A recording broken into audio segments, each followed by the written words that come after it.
صلو علی الحبیب صلی اللہ تعالی علی محمد صلی اللہ علیہ وسلم۔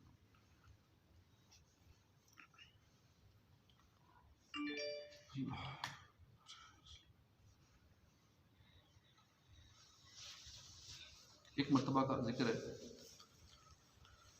کہ اپنے وقت کے بہت بڑے امام، ولی کامل، عالم باعمل حضرت امام حسن بصری رحمۃ اللہ علیہ ایک جنازے میں شریک ہوئے۔ میت کو دفن کر لینے کے بعد آپ نے ایک شخص سے فرمایا کہ آپ کا کیا خیال ہے، یہ شخص جسے ابھی ہم نے دفن کیا ہے دنیا میں واپس آنے، زیادہ سے زیادہ نیک اعمال کرنے اور اپنے گناہوں سے توبہ کرنے کی خواہش نہیں رکھتا ہوگا؟ اس شخص نے کہا ہاں ضرور اس کی خواہش ہوگی کہ مجھے قبر میں دفن کر دیا، مر گیا ہوں، مجھے ایک موقع پھر مل جائے دنیا میں آنے کا، نیکیاں کروں گا، نیک اعمال کروں گا۔ امام حسن بصری رحمۃ اللہ علیہ نے فرمایا پھر ہمارا کیا حال ہے، ہم اس میت کی طرح کیوں نہیں ہو جاتے؟ ہمارے پاس ابھی مہلت ہے، ہم دنیا میں موجود ہیں، پھر ہم نیکیوں کی طرف کیوں نہیں بڑھتے، ہم گناہوں سے توبہ کیوں نہیں کرتے؟ یہ فرما کر امام حسن بصری چل پڑے۔ آپ کہتے جاتے تھے اگر دل زندہ ہو تو ان جنازوں سے بڑھ کر اور نصیحت کیا ہو۔ یہ ایک حقیقت ہے، مرنے کے بعد نیکیاں ہی کام آئیں گی۔ ہماری گاڑی، بنگلہ، بینک بیلنس، مال و دولت کے لیے بھاگ دوڑ، ہماری بڑی بڑی ڈگریاں، اعلیٰ کارکردگی کے میڈل، یہ سب کچھ دنیا میں رہ جائے گا، دنیا ہی میں رہ جائے گا سب۔ قبر میں صرف ہم ہوں گے، ہمارے ساتھ ہمارے اعمال جائیں گے، اس کے سوا کوئی ہمارے ساتھ نہیں جائے گا۔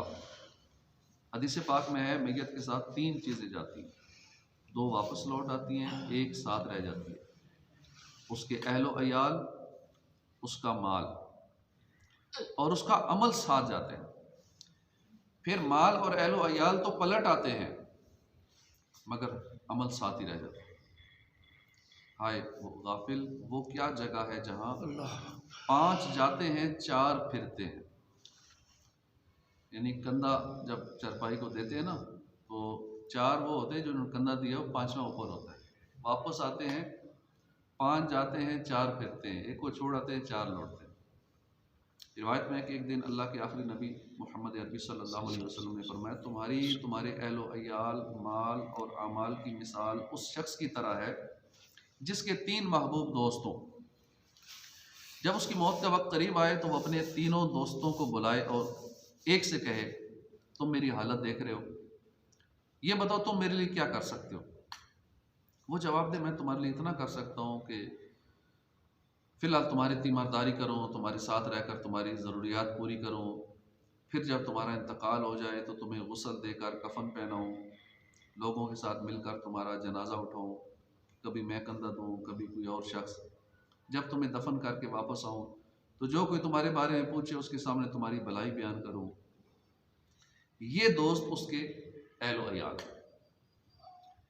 پھر وہ اپنے دوسرے دوست سے کہے تم بھی میری حالت دیکھ رہے ہو، تم میرے لیے کیا کر سکتے ہو؟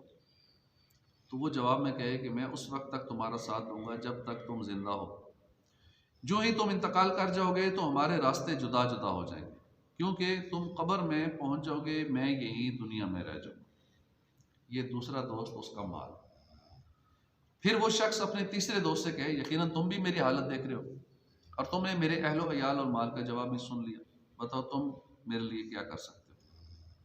وہ اسے تسلی دیتے ہو کہ میرے دوست میں تو قبر میں بھی تمہارے ساتھ رہوں گا، تمہیں وحشت سے بچاؤں گا، جب حساب کا دن آئے گا میں تیرے میزان میں جا بیٹھوں گا، اسے وزن دار کر دوں گا۔ یہ دوست اس کا عمل ہے۔ صحابہ نے عرض کی یا رسول اللہ صلی اللہ علیہ وسلم یہ تو بہت بڑا اچھا دوست ہے۔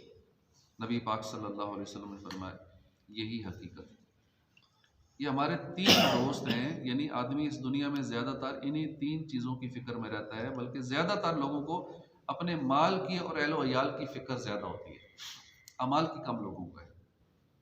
عموماً لوگ انہی کی وجہ سے گناہ بھی کرتے ہیں، حلال حرام کا فرق مٹا دیا جاتا ہے، صبح ہوتی ہے تو مال کمانے کی فکر شروع ہو جاتی ہے، اسی فکر میں رات ہو جاتی ہے، دن رات صبح و شام زندگی بھر بس کمانے، کھانے، گھر، کاریں، کوٹھیاں بنانے، نت نئے سہولیات اور آسائشوں کی فکر میں زندگی گزرتی چلی جاتی، مگر افسوس یہ دنیا عارضی ہے، بہت جلد موت آئے گی، ہمارا مال دولت سب کمائی یہیں رہ جائے گی اور ہم اپنے اعمال کے ساتھ قبر میں اتر جائیں۔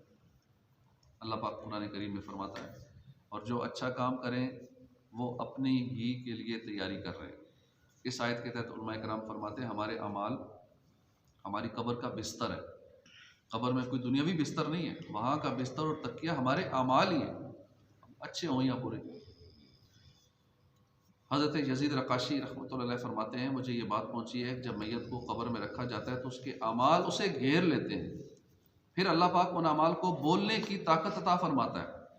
وہ اعمال بول کر کہتے ہیں اے قبر میں تنہا رہ جانے والے شخص، تیرے سب دوست اہل و عیال پیچھے رہ گئے، آج تمہارے دوست صرف ہم ہی ہیں۔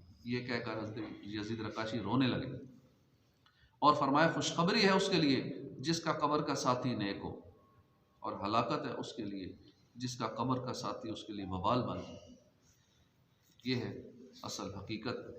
ہمارے ذہنوں میں بہت سارے پلان ہوتے ہیں، منصوبے ہوتے ہیں، ہمارے دلوں میں بہت سارے خواب ہوتے ہیں، ہم روزانہ اپنے مستقبل کے لیے بہت کچھ سوچتے ہیں، بہت سارے نئے نئے منصوبے تیار کرتے ہیں، لیکن اصل حقیقت یہی ہے جب ملک الموت حضرت اسرائیل علیہ السلام تشریف لے آئیں گے، پھر اس کے بعد کوئی منصوبہ کوئی خواب باقی نہیں رہ گئے، ایک ہی چیز باقی ہوگی، وہ ہمارے اعمال۔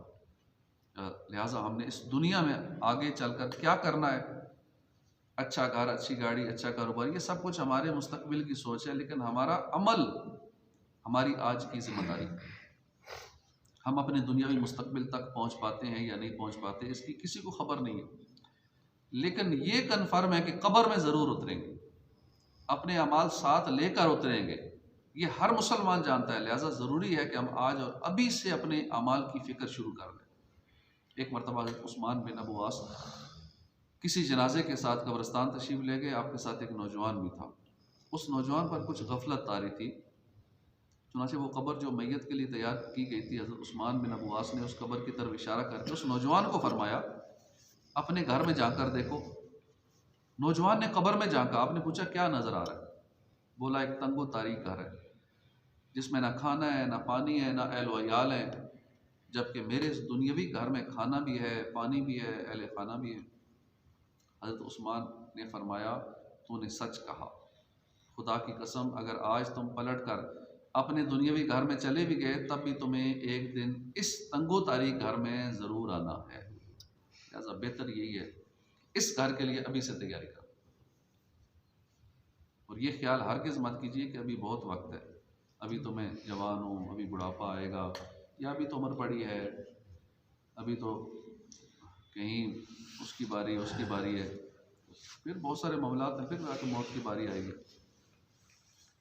یہ محض ایک دھوکہ ہے، ایک سہانا خواب ہے جو پورا ہو سکے گا یا نہیں ہم نہیں جانتے۔ لہٰذا عقل مند وہی ہے جو ہر وقت موت کے لیے تیار ہی رہتا ہے۔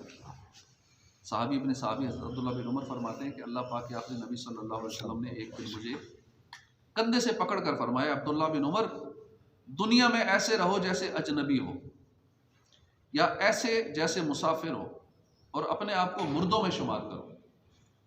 دنیا میں مسافر کی طرح رہو، دنیا میں کبھی بھی دل نہ لگاؤ، اچھے گھر سے، اچھی گاڑی سے، اچھی فیسلٹی سے، سہولیات سے، اچھے عہدوں سے، شہرت سے، میں یہاں ہیں ہی مسافر۔